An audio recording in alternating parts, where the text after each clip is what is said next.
साझा करने के लिए, रुपिंदर जी से बातचीत करने के लिए बड़ी खबर का रुख करते हैं। किसान आंदोलन ने रोके ट्रेनों के पहिए, बीच रास्ते में अटकी पूजा एक्सप्रेस। गाड़ी संख्या 124 सेहरा अजमेर जम्मूवती कल अजमेर से हुई थी रवाना। रात भर ट्रेन को रोका लुधियाना जालंधर के बीच में। वहीं सुबह होते ही परिवर्तित मार्ग से पहुंची कपूरथला। अब कपूरथला में खड़ी है पूजा एक्सप्रेस। ट्रेन के यात्री हो रहे खासे परेशान। ऐसे में एनडब्ल्यूआर से लगाई गई है मदद की गुहार। वहीं एनडब्ल्यूआर के अधिकारियों की कोशिश कैसे भी पैसेंजर पहुंच जाए जम्मूवती, लेकिन अफसोस अभी तक ऐसी कोई सूचना नहीं मिली है।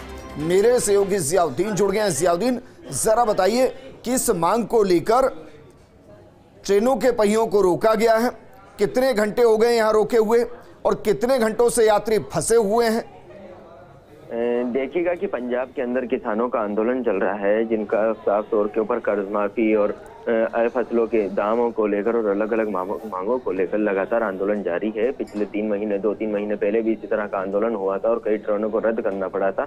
और नतीजा ये हुआ कि कल से जब ये आंदोलन शुरू हुआ तो अब तक आधा दर्जन के करीब ट्रेनें एनडब्ल्यूआर की रद्द की जा चुकी हैं और एडवाइजरी भी जारी की जा चुकी है। लेकिन सबसे अहम बात ये थी कि जो पूजा एक्सप्रेस है, जो अजमेर से जम्मू तवी जाती है, वो यहाँ से निकल चुकी थी, लेकिन उसको कल रात को ही बीच रास्ते में जालंधर और लुधियाना के बीच के अंदर रोक दिया गया। रात भर वहां खड़ी रही। सुबह उसके बाद ये ट्रेन रवाना हुई, लेकिन अब तक जम्मू तवी तक नहीं पहुंच पाई। ऐसे के अंदर जो पैसेंजर हैं वो तो परेशान हो रहे हैं, लेकिन साथ ही साथ उनके जो परिजन हैं वो भी परेशान हो रहे हैं, क्योंकि इन सब के बीच एनडब्ल्यूआर लगातार पंजाब के अंदर जो रेलवे मंडल है उनसे लगातार संपर्क की कोशिश में है और किसी तरह से वही चाहता है कि जो यात्री हैं उनके पास भी सुविधाएं पहुंच जाए और कोई परेशानी नहीं हो। लेकिन सबसे अहम बात यह है कि जब तक किसानों का आंदोलन वहां पे खत्म नहीं हो जाता तब तक ट्रेनों का संचालन सुचारू रूप से नहीं हो पाएगा। जी जियाउद्दीन, कोई वैकल्पिक व्यवस्था की जा सकती है, ऐसी संभावना है? दूसरा सवाल ये कि जो बेचारे फंसे हुए हैं उनमें कोई छोटा बच्चा होगा, कोई बुजुर्ग होगी, वहां महिलाएं होंगी, उनको खाने पीने बाकी व्यवस्था की जा रही है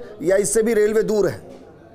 देखिएगा कि चूंकि जिनसे जो इसके अंदर जिनके परिजन थे उनसे हमारी जो बात हुई, उनका यही कहना था कि रात भर वो परेशान होते रहे, किसी तरह से कोई मदद प्रशासन की ओर से नहीं की गई। जबकि वहां के कलेक्टर और तमाम अधिकारियों को उन्होंने बात की तो उनकी तरफ से ये कहा कि किसान आंदोलन चल रहा है, ऐसे में कुछ चूक नहीं ली जा सकती।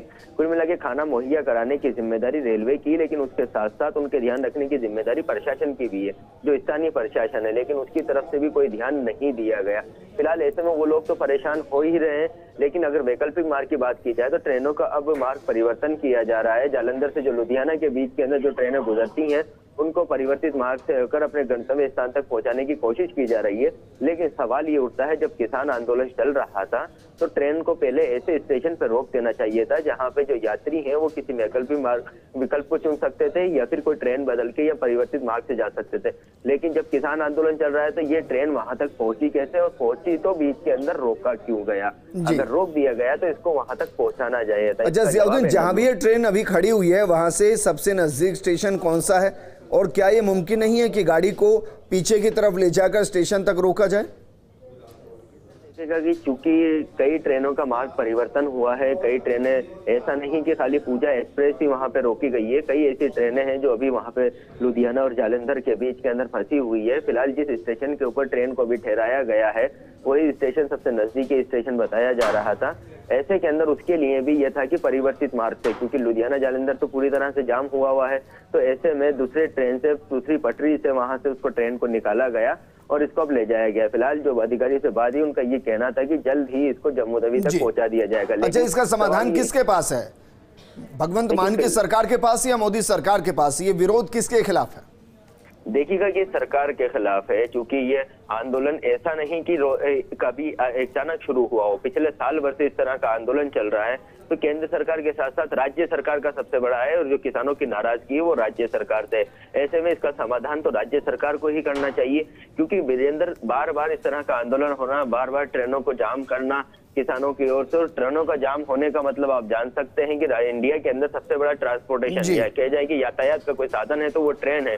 हजारों लोगों की आवाजाही होती है, ऐसे में बीच रास्ते के अंदर वो अटके रहते हैं। बिल्कुल जियाउद्दीन, समस्या ये है ना कि जो लोकतांत्रिक तरीके से आंदोलन नहीं करते, प्रॉब्लम यह है कि उनके खिलाफ कोई कार्रवाई भी नहीं होती। इनमें से अगर किसी के खिलाफ केस भी दर्ज हो जाएंगे तो मैं यकीन से कह सकता हूं कि कुछ ही दिनों में उन केस को वापस ले लिया जाएगा, और इसलिए किसी में डर है नहीं।